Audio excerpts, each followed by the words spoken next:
Uy, anong latest mga kababayan? Eto! Senator Cheese Escudero mga kababayan, tila may buwelta sa House of Representatives mga kababayan. Lalong-lalo na sa ating pinakamamahal na speaker na walang iba kundi si Speaker Martin Romualdez mga kababayan. Ayon kay Cheese mga kababayan, tila bumuelta siya dito sa mga ibang kongresista mga kababayan na atat na ma-impeach si BP Sara mga kababayan. Diba, Anya? Hindi namin trabaho ang magsunod-sunuran kay Martin Romualdez mga kababayan.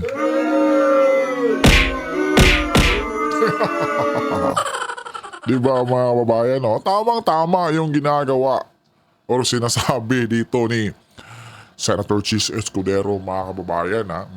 Tila bumawi si Senator Cheese mga kababayan. Diba po? So pakinggan natin ang buwelta ni Senator Cheese mga kababayan.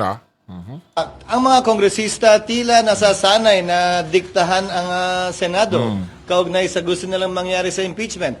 Pues kung trabaho ng ilang mambabatas na maging sunod-sunuran kay Speaker Romualdez na gusto, klaro, itong impeachment na ito, hindi namin trabaho yan sa Senado. Hindi ko rin trabaho yan bilang tagapangulo ng Senado. Para sa akin, gagampanan namin ang aming tungkulin ayon sa aming paniniwala na tamang proseso na naaayon sa batas. Nung inupuan nila na mahigit 2 buwan itong impeachment complaint, may narinig ba sila sa amin? Nakalagay din sa rules nilang immediately ibibigay ng SecGen yung impeachment complaint sa Speaker. Hindi nila ginawa yon sa loob ng mahigit 2 buwan. May narinig ba silang reklamo sa amin? Ginalang namin ang kanilang pasya, proseso at pagdidesisyon. Yan sana ang inaasahan ko rin sa kanila.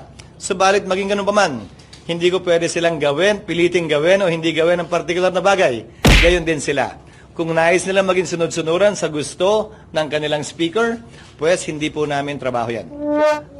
Ang mga kongresista tila nasasanay na diktahan ang Senado kaugnay sa gusto nilang mangyari sa impeachment. Pues kung trabaho ng ilang mambabatas na maging sunod-sunuran kay Speaker Romualdez na gusto, klaro, itong impeachment na ito, hindi namin trabaho yan sa Senado. Hindi ko rin trabaho yan bilang tagapangulo ng Senado. Para sa akin, gagampanan namin ang aming tungkulin ayon sa aming paniniwala na tamang proseso na naaayon sa batas. At yun na nga po mga kababayan, Grabe yung patama dito ni Senator Cheese Escudero mga kababayan. Lalong-lalo na sa mga kongresista. Kongresista mga kababayan na atat na ba-impeach si BP Inday. Diba po? Wag niyo kami igaya dito sa Senado, mga pre. Hindi kami magiging sunod-sunuran ni Martin Romualdez. Di ba po, mga kabayan mo? Yun yung gustong ipahiwatig ni Senator Cheese Escudero, mga kababayan, di ba? Wag niyo kaming diktahan dito, boy. Di ba po, mga kababayan? At ito pa po, mga kababayan. Nagsimula na po silang magkiyakan mga kababayan. Naku po. Di ba mga kababayan? Anya sa grupo ni Dilima mga kababayan na litisin. Yan ang panawagan ni mamamayang liberal or ML Representative-elect Laila Dilima mga kababayan. At iba pang grupo mga kababayan na nais nilang tuluyan talagang impa-impeach si BP Sara di umano mga kababayan. Diba?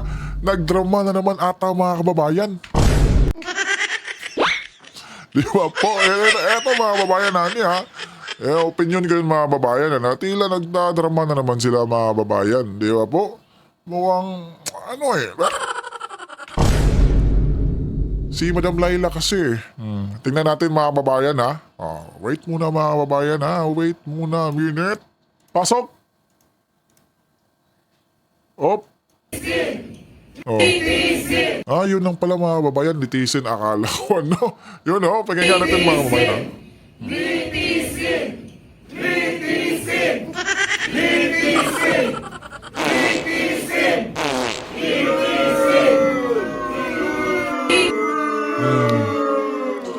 litisin raw si BP Inday mga kababayan. Oh, yun ang sigaw nila mga kabayan. Mga kabayan, no? Oh, anong masasabi nyo dito mga kabayan? At eto pa mga kababayan.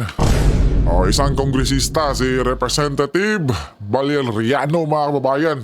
Anya, di sunod-sunuran kay Speaker Romualdez. Ako po ay sumunod sa taong bayan. Naku po mga kababayan. Ito yung tila buwelta ni Manila 2nd District Representative Rolando Valeriano mga kababayan, no? Sa pahayag ni Senator Chis Escudero kanina lang mga kababayan na dinidiktahan di umano siya ni House Speaker Martin Romualdez. Agad naman siyang sumagot at sinabi niya mga kababayan na hindi, no. Hindi ako diniktahan ni Senator ni Speaker Romualdez. Kundi yung taong bayan yung nagdikta sa akin. Talaga lang ba? Taong bayan daw po ang nagdikta ni Congressman Valeriano mga kababayan. Naniniwala ka ba dyan kabayan? Di ba po? O, nagsimula na talaga silang mag-iyakan mga kababayan. Di ba? At samantala naman mga kababayan, eto yung buwelta ni Miss Rowena Guanzon mga kababayan sa impeachment case ni BP Inday. Tingnan natin or panoorin natin kabayan kung ano sa tingin niya. Itutuloy ba mga kabayan or hindi yung impeachment case ni BP Inday? Kasi yung mga makakaliwa mga kababayan is nag-iiyakan na eh. Di ba po mga kababayan? So dapat makita din nila itong reaction ni Miss Rowena Guanzon mga kababayan sa impeachment case ni BP Sara. Ito, pasok. I already said that before. That impeachment is not going to work. Tama. Bakit nyo pa i-impeach si BP Sara? Sabi ko.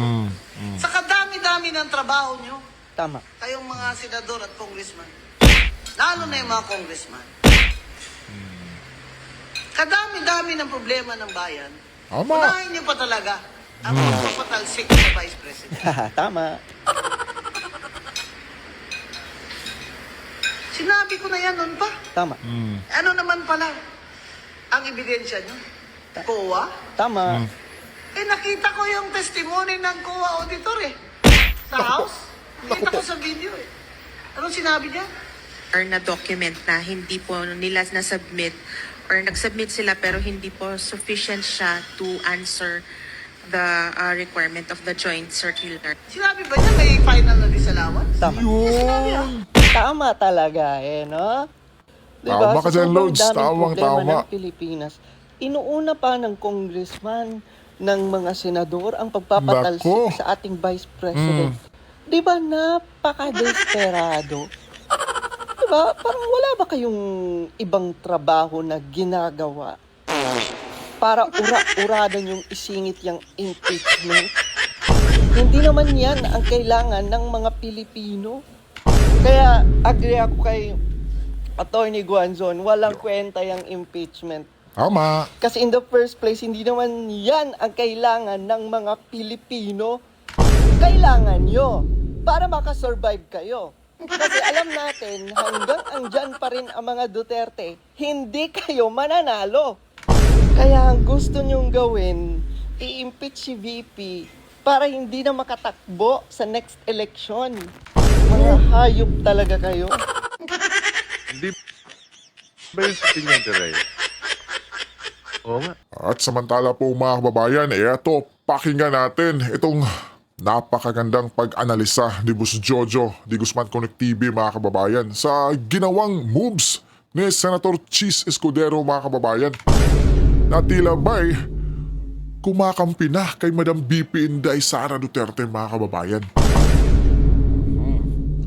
Maganda di ba po mga kababayan? Eto, pakinggan natin Si Busjo. I'm always afraid. At sinabi na rin naman ni Vice President Sara na hindi siya sang-ayon sa mga pananaw na yan. Okay, sir, kasi kanina din meron kayong nabanggit na parang hindi kayo sinusunuran o sinusunod. Ang mga kongresista tila nasasanay na diktahan ang Senado kaugnay sa gusto nilang mangyari sa impeachment. Pwes kung trabaho ng ilang mambabatas na maging sunod-sunuran kay Speaker Romualdez, Wow, grabe ang bigat ng bitaw niya dito ah. gusto klaro itong impeachment na ito. Hindi Tama ka dyan, namin Mr. trabaho yan sa Senado. Hindi ko rin Na trabaho maging sunod-sunuran kay Yun. Speaker. yan bilang tagapangulo ng Senado. Para sa akin, gagampanan namin ang aming tungkulin ayon sa aming paniniwala na tamang proseso na naaayon sa batas. Tamang Nung proseso. inupuan nila na mahigit 2 buwan itong impeachment complaint, may narinig ba sila sa amin?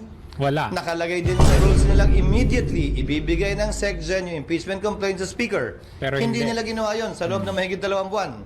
May narinig ba silang reklamo sa amin? Wala. So, parang merong awayang Senado at House na naman dito. Ah. Parang may naalala ako dito. Ah. Usapan natin yan mamaya konti. Na? So, ito, sabi kasi ugong-ugong na dahil takot daw si Cheese kay VP Sara or merong ibang nagsasabi na nabayaran daw ng mga Duterte or talagang Duterte itong si Cheese Escudero. Panoorin natin. Escudero na hindi siya takot kay Vice President Sara Duterte.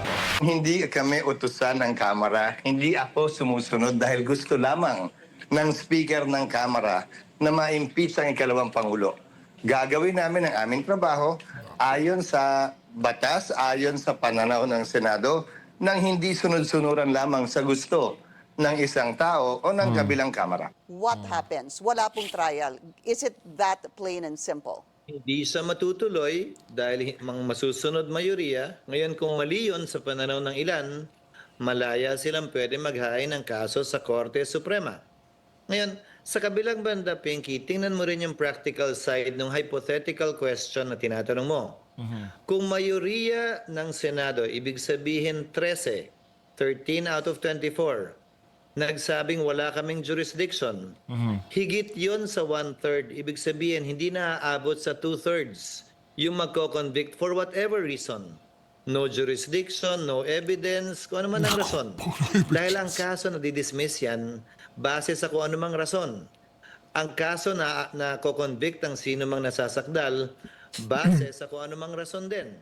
So, yung mga miyembro ng Senado sa 20th Congress, pwedeng magpasya kaugnay niyan. Hindi namin sila pwedeng itali ang kamay. Okay. Pero, ulitin ko, kung mali yun sa pananaw ng ilan, pwede nalang questionin sa Korte Suprema at ang Korte Suprema is, under our Constitution, the final arbiter with respect to interpreting what is constitutional and what is not. So, napakalinaw ang inilatag dyan ni Senate President Cheese Escudero. No? Pwede silang maghain sa Korte Suprema sa in case na magboto yung 20th Congress na hindi namin ito jurisdiction. So, hindi po mapipigilan yan. So, napaka-positibong pakinggan at marinig yan mula sa isang Senate President. Nakakatuwa nga naman. Ano ho? Dahil itong mga dilaw, makakaliwa, makabayan, nag-iiyak na sila. Kagaya nitong abogado ng third impeachment complaint na si Ligutan. Nalagutan tuloy si Ligutan. Kasi umiiyak na siya dahil daw alarming daw itong decision ni Cheese Escudero na i-move Alarming pa daw mga kabayan. na convening to June 11 kasi mukhang magiging malabo na maitawid from the 19th to 20th Congress. Ganun pa man, pwede nilang ihain ito sa Korte Suprema. At ano ba ang sabi nitong si Attorney Ligutan? Tignan natin May nakikita po ba kayong senaryo na aabot talaga sa Korte Suprema ang issue ng impeachment? Tatanggapin po ba ito ng Supreme Court? All right, so reading between the lines, the body language of those involved in the study, I think that's what they're expecting. That's what they are hoping for somebody to file a case before the Supreme Court. So yung init, yung spotlight will now be third to the Supreme Court. So parang mabibigyan ng free pass, so to speak, yung Senate with them not proceeding with trial. So I really hope na hindi umabot sa Supreme Court kasi I really hope na hindi umabot sa Supreme Court. For me, as a student of constitutional law, Corina, it's really clear na yung usapin ng impeachment, dapat it is the exclusive domain of Congress in the House tsaka ng Senate. So pag umabot sa Supreme Court, it is a victory for the camp of the Vice President. And it's like giving the Senate a free pass. Para Narinig niyo yung sabi, it is a victory kapag ito ay umabot sa Supreme Court. Bakit niya sinasabi yun? Unang-una, kung titignan natin ng siguro malaliman, gusto nila sa impeachment trial or sa court ng impeachment. Bakit? Kasi Bakit doon gusto? kasi botohan. Kahit wala kang evidence, ang evidence mo lang ay yung sinabi na ganito, sinabi ng ganito, Basta't or bumoto. yung statement na ganito, statement na ganyan, boboto pa rin yan sila. Pero kasi pagdating sa Supreme Court, kailangan ng matibay Iyon. na ebidensya. Iyon. And take note, remember, pinag-uusapan pa yan sa Iyon, mga COA. kababayan, no? Andun yung mga evidence sa COA. So, what will the Supreme Court do? Sasabihin na nila yung mga evidence doon sa COA. O di, kaya victory for Duterte kasi evidence-based tayo pagdating sa Korte Suprema. Pagdating sa impeachment court, vote-based po tayo. Kaya ayaw nila eh. Oh, eto, tignan natin Ipinagtanggol ni VP si Chis Escudero. Base sa pagkakakilala niya kay Senate President Francis Chis Escudero, hindi ito klase ng politiko na natatakot. Kaya dinepensahan niya na hindi niya alam kung saan nanggagaling yung mga akusasyon o pambabatikos sa mambabatas na sinasabing ito ay may pinoprotektahan o ito ay may kinakatakutan. Well, yan ma'am, kina-question din namin yan. Alam nyo, nagdududa ako dito eh. Bakit Gusto mo siya? nila, Bakit? parang sa tingin ko, political circus ito. Nako. Maalala ko tuloy nung last year, bago napalitan si Mig Zubiri. Bago napalitan si Mig Zubiri, maalala ninyo may awayang House at Senate. Nag-aaway yung dalawang speaker, yung Senate at saka House. Tapos later on, may nangyari. Kumbaga, ikinukubli, kunwari nag-aaway sila para yung taong bayan nakatutok dito. And then nag-aaway sila, ganito ganyan. Nung pumalit si Chis Escudero, parang ang dating pinagtatanggol yung Duterte na about sa yung ICC arrest, 'di ba? Kinover pa natin 'yun, sinasabi ni Chis Escudero, wala silang jurisdiction, pati si Marcos, wala tayong jurisdiction, ganyan. So, ganun lagi ang sinasabi nila. And then later on, nakuha nila si Tatay Digong, dinala nila sa dahig.